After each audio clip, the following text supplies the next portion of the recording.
When I started my new job 4 years ago, I never imagined that this change in my life would lead me to where I am now. I live in the suburbs of a small town in the Midwest. It's quiet, cozy, and life moves at a steady pace. At the time, I was married, as I am now, raising 2 children, whom I am more proud of than anything in the world. My marriage wasn't perfect, but it was stable. My husband and I had been together for almost 10 years, and I thought I knew what to expect from our union. But change always comes when you least expect it. I interviewed for an office manager position at a small company on Lincoln Street. I was hired on the spot, which was a pleasant surprise. The team was small, 2 women and 3 men. One of them, Michael, I only saw briefly. He was on a leave of absence and only came to the office occasionally to pick up papers. He immediately caught my attention. Tall, reserved, with a subtle air of arrogance. My first impression was that he was self-assured, pompous, and probably used to having things go his way. I didn't pay much attention to him, but as it turned out later, that impression was misleading. A couple of weeks later, I started to settle into the team. My colleagues were friendly and welcoming. We drank coffee together during breaks, discussed projects, and shared personal stories. Michael, too, gradually began to show a different side of himself. He wasn't at all what I had imagined. Kind, attentive, with a sharp sense of humor. Maybe I just wasn't ready to see anything more in him, but gradually, that more began to intrigue me. I often wonder, at what point do people start to be drawn to each other? When does that strange feeling arise, as if you found something that was lost a long time ago? I can't pinpoint the exact moment.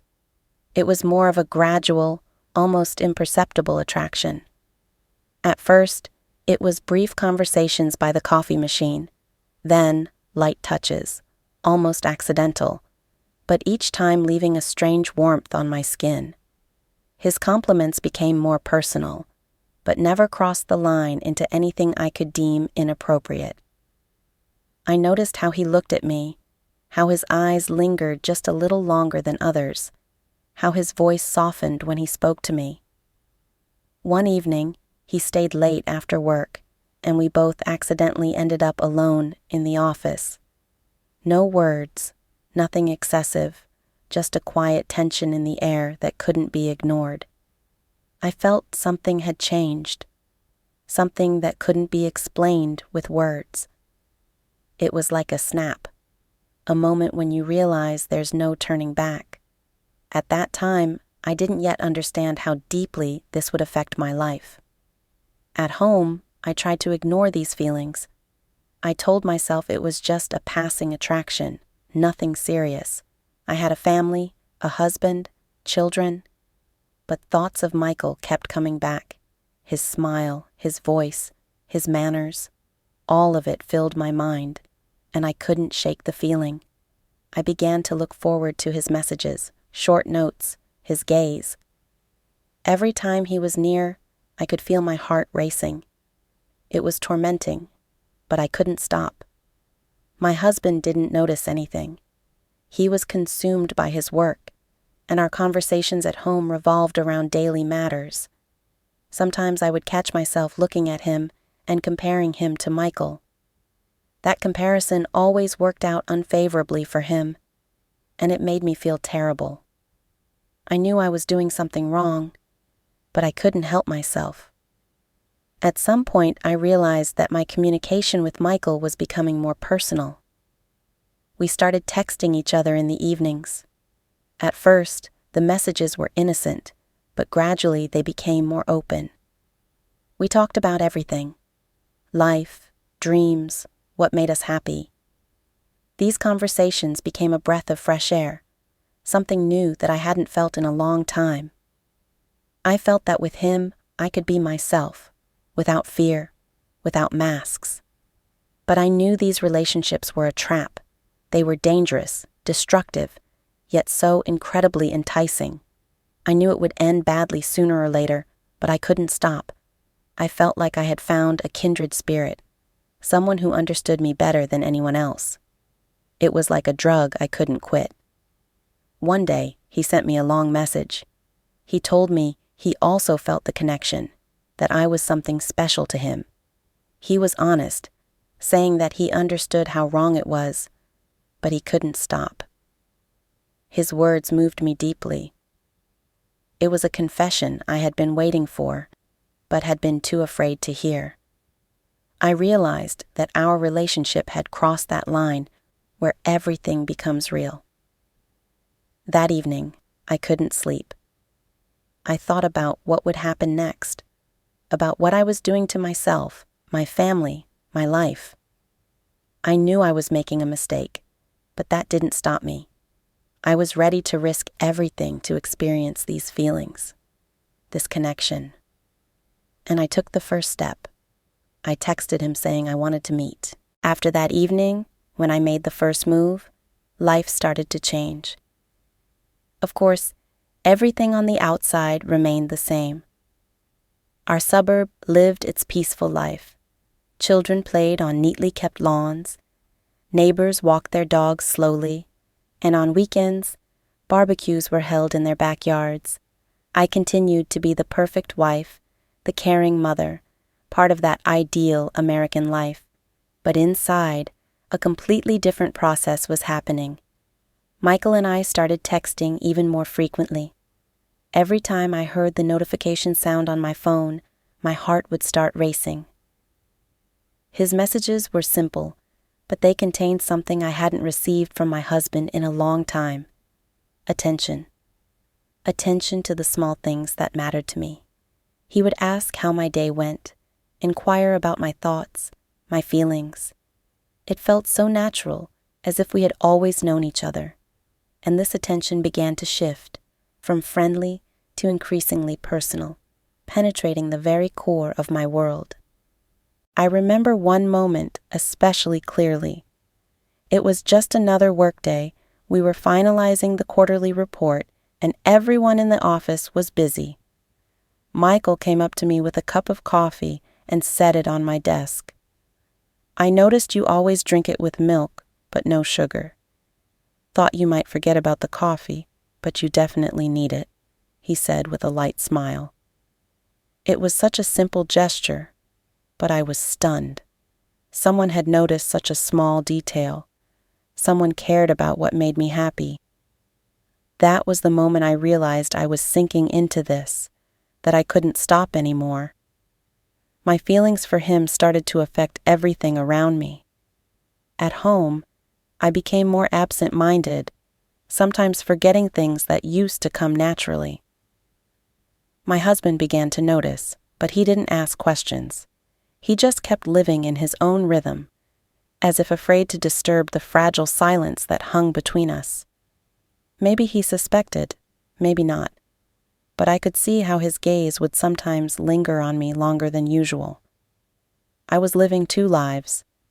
At work, I was in one world, where Michael had become the center of my universe.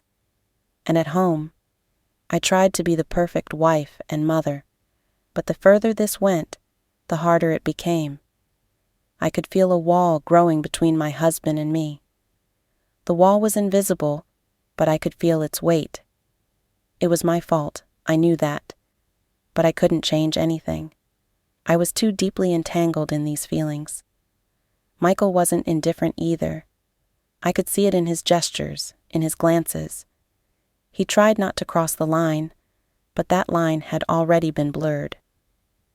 We could sit across from each other in the conference room, discussing a new project, and I would catch myself staring at his hands.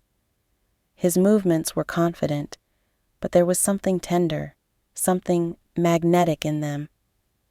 I began to notice everything, how he adjusted his watch, how he slightly tilted his head when listening to someone, how he furrowed his brow if something wasn't going right. And these small details seemed to become a part of my world. I could sit in the kitchen at night, finishing my tea, and suddenly remember how he brushed past me in the morning, how his shoulder accidentally touched mine. These were sparks, tiny flashes that would come alive in my memory over and over again, and each spark grew brighter, hotter. I began to notice changes in myself. I started taking more care with my appearance, choosing clothes that accentuated my figure, wearing light makeup even on days when it seemed unnecessary. This wasn't me. It was a different version of me, the one I wanted Michael to see. I knew I was playing with fire, but I couldn't stop. This game had completely consumed me. One evening, when we both stayed late at work, I walked over to the window to get some fresh air. He stood next to me, writing something in his notebook. We both remained silent, but the air between us was charged with tension. I turned around, and our eyes met. It was only a moment, but it lasted an eternity. He didn't say anything, just smiled slightly, then lowered his gaze. That was the moment when I realized we both knew what was happening, but neither of us wanted to admit it. When I returned home, my kids were playing in the backyard. My husband was grilling dinner, as he often did on weekends. It seemed like everything was perfect, but I felt like I wasn't fully there anymore. My soul was somewhere else, with someone else, and that thought both scared and mesmerized me. Life was gradually becoming like quicksand. The more I tried to maintain control over myself, the deeper I sank into my own feelings. Michael became my secret refuge, an island where I could be myself, without the burdens and responsibilities weighing me down at home. His attention and care became a breath of fresh air, something I had been missing for so long. I didn't even notice how I began to seek out every opportunity to be near him. At work, I suddenly started staying late under different pretexts, finishing a report, sorting through papers, preparing for a meeting. Of course, these were just excuses. In reality, I was looking for a time and place where we could be alone. Sometimes it seemed like he was doing the same thing. For example, he would come up to me at the end of the workday and offer to help with something that wasn't even in his job description. We worked side by side, almost in silence, but every movement he made, every gesture, meant something to me. I started noticing how much his presence affected me. If he was in the office, I felt full of energy. If he wasn't there, the day seemed gray and empty. I caught myself planning my schedule so I could run into him as often as possible. They were small things, going for coffee when he was in the kitchen, lingering by the printer to wait for his papers. I only needed a short glance from him to feel better. But each week, our relationship became more personal. He began texting me not just about work, but about how his day went, the books he was reading, his thoughts and dreams. His words were simple, but they carried a sincerity that touched the deepest parts of my soul. I felt that he was opening up to me, that I was becoming someone important to him. And this feeling both frightened and attracted me. One evening, I sent him a message late at night. The kids were already asleep, and my husband, as usual, was working late in his office. I was sitting in the living room, wrapped in a blanket, with a cup of tea in my hands. I hadn't planned on writing, but thoughts of Michael wouldn't leave my mind. I just wanted to say thank you for being in my life, I wrote, and as soon as I sent the message, I felt my heart tighten with anxiety. It was a boundary I should have never crossed. He responded almost immediately, "I'm glad you're in my life too." It was a short message, but it meant so much to me that I stared at the phone screen, rereading the words. It was the point of no return. I knew from that moment on, everything would be different. The next day at work, there was what I can only describe as a silent agreement between us. We both knew something had shifted, but neither of us wanted to discuss it aloud. Instead, we continued our little rituals, exchanging brief glances, casual touches, smiles that only we understood. It was a game, dangerous and thrilling, and I couldn't stop. More and more often, the question echoed in my mind, what am I doing? I was married, I had children, and I loved them more than anything in the world. But with each passing day, it became harder to ignore the feelings that were consuming me. Michael had become a part of my world that I couldn't get out of my head, and though I tried to hide it from everyone, inside I was in turmoil. One day, we stayed late at work. Everyone else had left, and it was just the two of us in the office.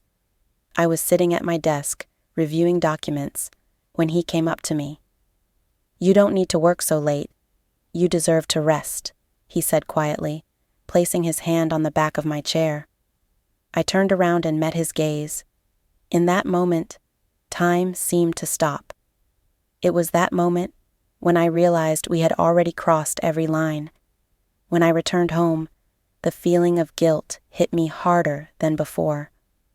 I looked at my children, at their smiles, and couldn't believe I was risking all of that for my emotions.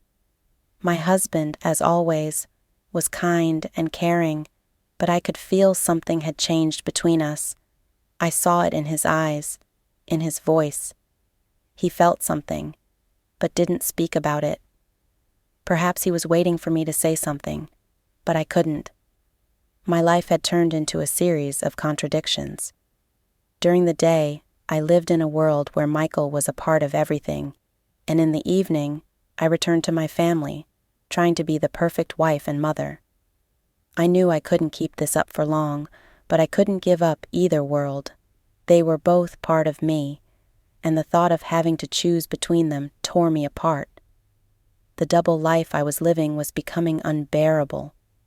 Every morning started with the usual tasks, making breakfast, getting the kids ready for school, discussing the day's plans with my husband. On the surface, it was the perfect picture of family life. But the moment I stepped into the office, it was like I put on a different mask. There, I became a woman who lived for the moments when I could catch Michael's gaze, hear his voice, or accidentally touch his hand. Our relationship continued to develop, though I knew it was wrong. I started finding excuses to spend more time with him.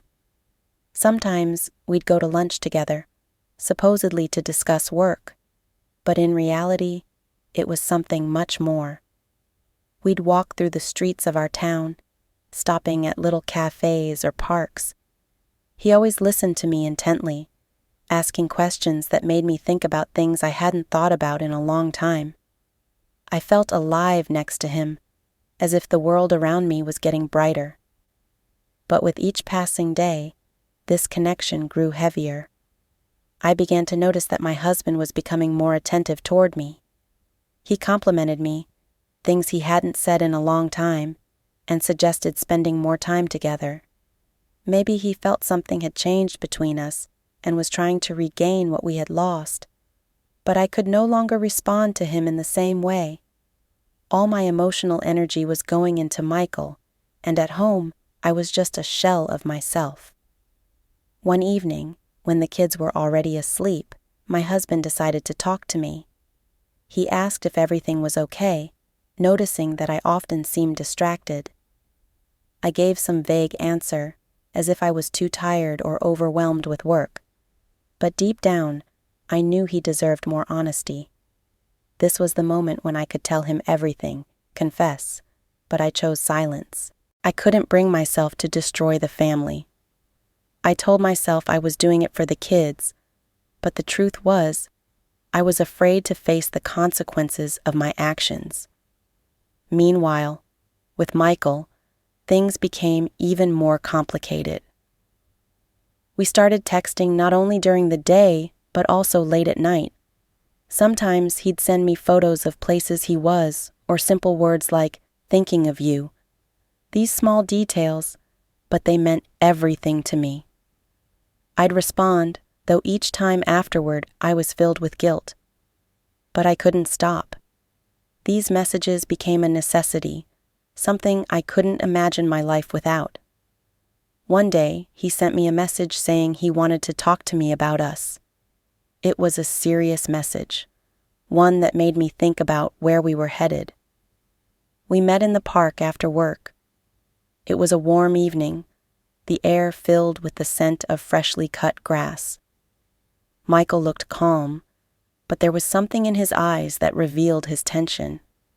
He said we needed to be honest with each other, that our relationship was becoming more complicated and it could cause pain not just to us, but to others. His words struck me like a blow. I knew he was right, but I couldn't imagine my life without him.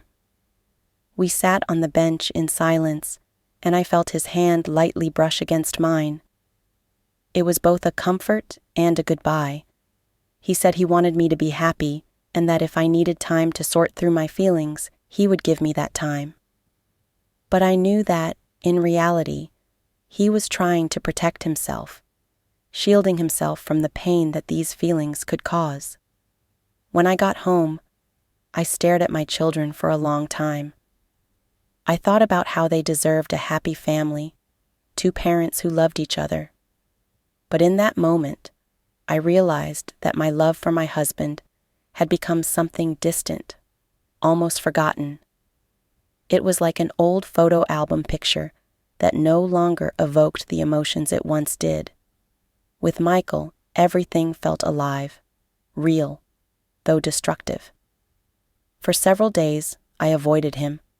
I tried to leave work on time, not check my phone, not look for his gaze. It was torturous, like I was depriving myself of air, but I knew it was necessary. I thought I could return to my life, close this chapter, but my feelings were too strong. Michael remained in my thoughts every minute, every hour. One day, he left a note on my desk. It had only 2 words, "I miss you." It felt like an explosion. All my efforts to forget him crumbled in an instant. I realized I couldn't just erase him from my life. I knew these feelings would lead to something irreversible, but I was already ready to accept that risk. When you live a double life, sooner or later, everything starts slipping out of your control. No matter how much I tried to keep my feelings a secret, they began to infiltrate every part of my life. Every time I was near Michael, I felt alive, full of energy. But at home, I turned into a shadow of myself. It was as if 2 halves of me existed in parallel, but there was no connection between them. My husband started noticing more. His questions became cautious but pointed. "Are you feeling okay? You've been staying late at work more often." His gaze was intense, as if he was searching for the answers I was trying to hide. Sometimes I caught him looking at my phone when I left it on the kitchen table. I knew he suspected something but didn't speak about it directly. Maybe he was hoping it was just his imagination. At work, Michael also started changing. He became more withdrawn, as if he was trying to distance himself. I understood this was his way of coping with what was happening between us. But it only made my pain grow. I began to feel like I was losing him, and that only intensified my dependency on him. We still texted, but our conversations became shorter, as if each of us was afraid to say anything too much. One day, I decided to write to him that I needed to talk. It was an impulsive decision, but I knew that if I didn't do it now, I would miss my last chance. We met in the same park where we used to walk. That place had become some sort of refuge for us, where we could be honest with each other. Michael was tense. His gaze was serious, almost stern. He asked me what I wanted. It was the question I had been asking myself for months, but hadn't yet found an answer. I said that I couldn't continue like this, that I was confused and didn't know what to do. His reaction was unexpected. He said he loved me, but couldn't allow himself to destroy my life. "You need to decide what's more important to you," he said, and his words felt like a sentence. I returned home shattered. My husband noticed my state but didn't ask anything. He simply hugged me and said, "You look tired. Maybe you should take a couple of days off." His care only deepened my guilt. I felt like I betrayed him every time I thought of Michael, yet I couldn't stop. It was like an addiction that was eating me from the inside. A few weeks after our conversation, I found out I was pregnant. The news hit me like thunder on a clear day. I couldn't believe this was happening now, when my life was already so complicated. Contradictions started swirling inside me. On one hand, this could be a chance to start over, leave Michael, and return to my family. On the other hand, I knew this child might not be my husband's. I decided to tell Michael. I didn't know how he would react, but I needed to be honest. When I told him, his face went pale. He was silent for a long time, then said it changed everything. But in his eyes, I saw fear. He wasn't ready for that kind of responsibility, and I knew I couldn't ask him to choose between me and his life. That was the moment I understood what I had done. My life was crumbling right before my eyes, and I was the one causing it. I thought about what I would tell my husband, how I would explain everything, but fear paralyzed me. I knew this could be the end of our family, but I couldn't lie anymore. When I told my husband, he was silent at first. His face remained emotionless, but in his eyes, I saw pain. Then he said, "I knew. I felt like you hadn't been with me for a long time." His words were simple, but they tore me apart. He didn't shout, didn't accuse me. He just looked at me, and in his gaze was so much disappointment that I wanted to disappear.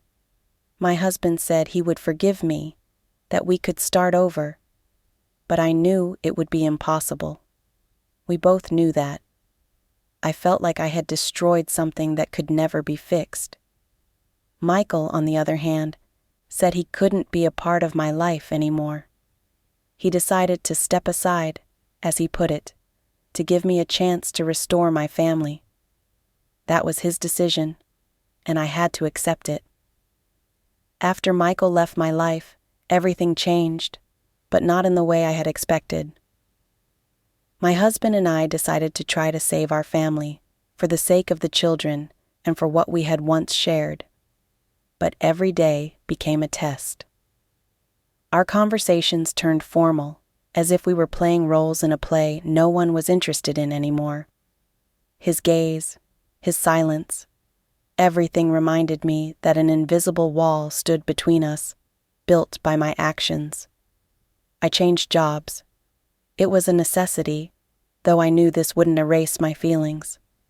Moving to another city was a chance to start fresh, though in reality, I was trying to run away from myself. As a parting gift, Michael gave me a necklace with a pendant. He put it around my neck himself, and I knew that moment would stay with me forever. When I came home with that gift, my husband looked at me for a long moment, but said nothing. Maybe he understood that this was something I couldn't let go of. The move was difficult. A new job, a new school for the children, a new rhythm of life. I tried to immerse myself in daily life, to focus on my family, but somewhere inside me, the memory of Michael continued to live on. His words, his gestures, his presence, all of it was part of me, a part I couldn't erase. In the first months after our separation, I avoided any reminders of him. I blocked his number, deleted him from social media, but even that didn't help. Every time I saw a bouquet of flowers or heard his favorite song, I thought of him. Sometimes I dreamed that one day we would meet by chance, that he would look at me and know I was still his. Despite my attempts to sever the connection, we couldn't completely walk away from each other. On my birthday, a few months after the move, a courier delivered a bouquet of flowers. There was no note, but I knew it was from him. No one else knew what flowers I liked, what little things made me happy. It was his way of reminding me that he remembered, that he was still somewhere nearby. I surrounded myself with the things he had given me. It was a sort of compromise between the need to move on and the inability to let go. These things became reminders of the happiness I had, even if it was short-lived. They were an anchor holding me in the past, even as I tried to look to the future. My life became cyclical. I lived in my little world, caring for my children, working, reading books, focusing on myself. But in this world, there was always a place for him. Our rare texts, which I waited for with bated breath, his statuses and photos on social media that he seemed to leave just for me. It was our way of talking to each other, even from a distance. I promised myself that if we ever met again, I would look the way he remembered me. Beautiful, strong, inspiring. It became my motivation to work on myself. I ran in the mornings, ate well, learned new things. I wanted him to be proud of me, even if we would never be together again. 2 years have passed since I left. Life goes on. The children are growing. Work is steady. But in my heart, there is still emptiness. I've learned to live with this feeling, to hide it from others. Sometimes I think time will heal this wound, but deep down, I know it will stay with me forever. It's part of my story, part of my life. I don't know if I made the right choice, leaving Michael and returning to my family. Maybe one day I'll find the answer. But for now, I'm just living, trying to be the best version of myself. For my children, for my husband, for the memory of what I had with Michael. Because despite everything, I'm grateful for his presence in my life. He changed me, showed me that I could feel, that I could be different, and that will stay with me forever.